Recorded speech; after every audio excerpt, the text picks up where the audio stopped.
வணக்கம், நான் உங்கள் அபிமான யோகாம்பால் சுந்தர். இன்றைக்கி என்ன பார்க்க போகிறோம் அப்படின்னு சொல்லி கேட்டேன்னா, அதாவது இதுவும் ஸ்ட்ரீட் ஸ்டைல் ஃபுட் தான். போட்லா அப்படின்னு சொல்லி, பிரெட் போட்லா அப்படின்னு சொல்லுவாள். பாம்பேலலாம் இது ரொம்ப ரொம்ப நிறையா ஸ்ட்ரீட் சைடு இதில் கிடைக்கும். பசிக்கிற வேலைக்கு இதை ஒன்று சாப்பிட்டா போகிறோம், வயிறு அவ்வளோ ஃபில்லிங்காக இருக்கும், ரொம்ப ரொம்ப நல்லாயிருக்கும். இது எப்படி பண்ணுறதுன்னு பார்க்கலாம்.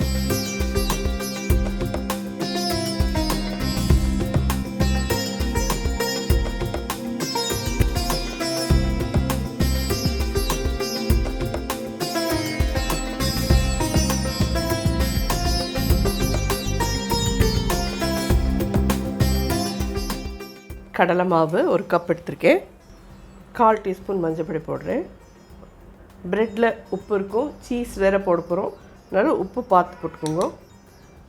நான் ஒரு 1/4 டீஸ்பூன் உப்பு போடுறேன். உப்பெல்லாம் அவாவா சாப்பிட்டு பார்த்துட்டு உங்களுக்கு தேவையான மாதிரி நீங்கள் இது பண்ணிக்கோங்க.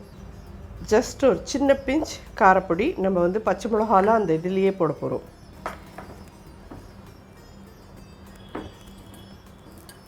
இதெல்லாம் குழந்தைகளுக்கெல்லாம் ரொம்ப பிடிக்கும். ஈவினிங் ஸ்நாக்ஸ் டைமில், நீங்கள் மழை டைமில் வேறு என்ன பண்ணுறது, எப்போ பாரு அவளும் இட்லி, தோசை, சப்பாத்தி, பூரி சொன்னோன்னா கோவம் வரும்.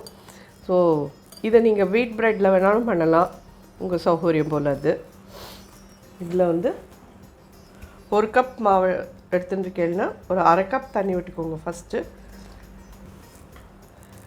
இது என்ன ஒரு இட்லி மாவு பதத்தில் இருக்கட்டும். இந்த இது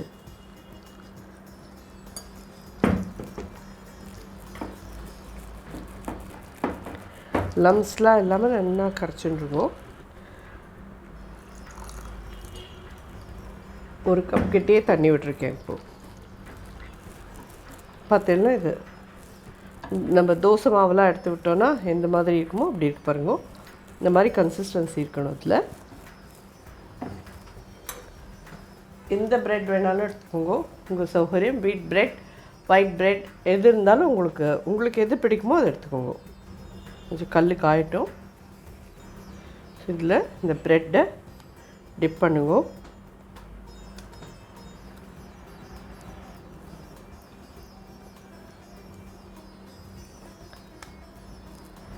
ஸோ இந்த கார்னர் இங்கே இருக்குன்னா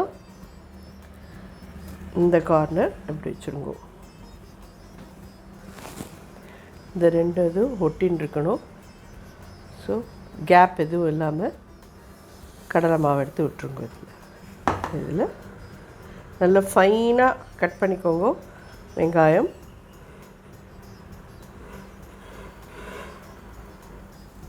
பச்சை மிளகா, கொத்தமல்லி, கொஞ்சமாக சாட் மசாலா, இதுமாரி ஒரு சின்ன பின் கரம் மசாலா பொடி, பட்டர்,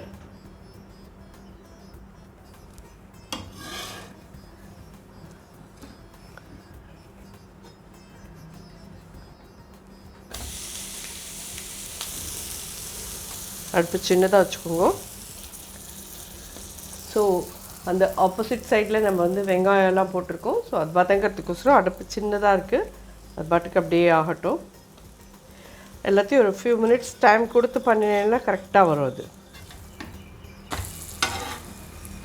இப்போ இந்த ஸ்டேஜில் அடுப்பு பாட்டுக்கு சின்னதாக இருக்கட்டும்.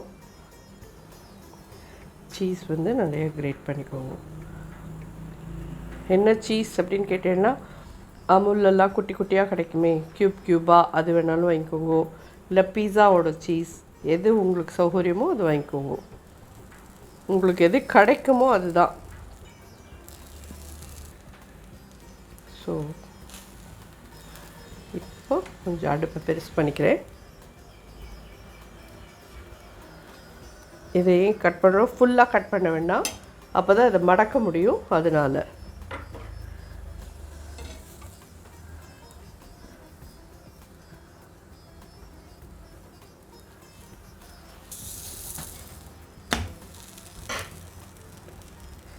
கொஞ்சம் நேரம் நல்லா அப்படியே டோஸ்ட் பண்ணுங்க.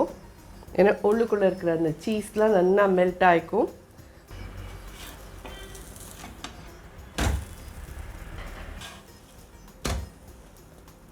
என்ன ரோஸ்ட் ஆகிருக்கு தெரியுறதா உங்களுக்கு? பாம்பேலெல்லாம் இதாலேயே கட் பண்ணுவோம். அப்படியே வருதா பார்க்கலாம் நமக்கு.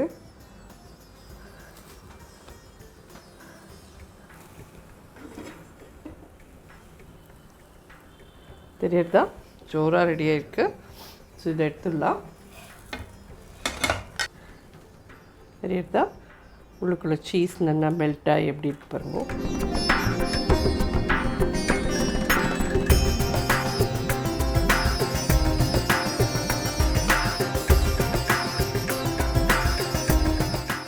இதை வந்து நீங்கள் கெச்சப்போட தொத்துன்னு சாப்பிட்டேன்னா ரொம்ப ரொம்ப ஜோராக இருக்கும், ரொம்ப நல்லாயிருக்கும்.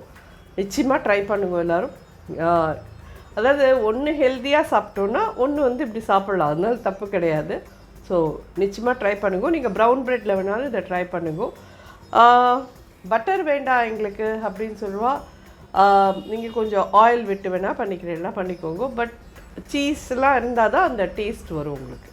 நிச்சயமாக ட்ரை பண்ணி பார்த்துட்டு எப்படி இருந்தது ஃபீட்பேக் சொல்லுங்கள். நன்றி, வணக்கம்.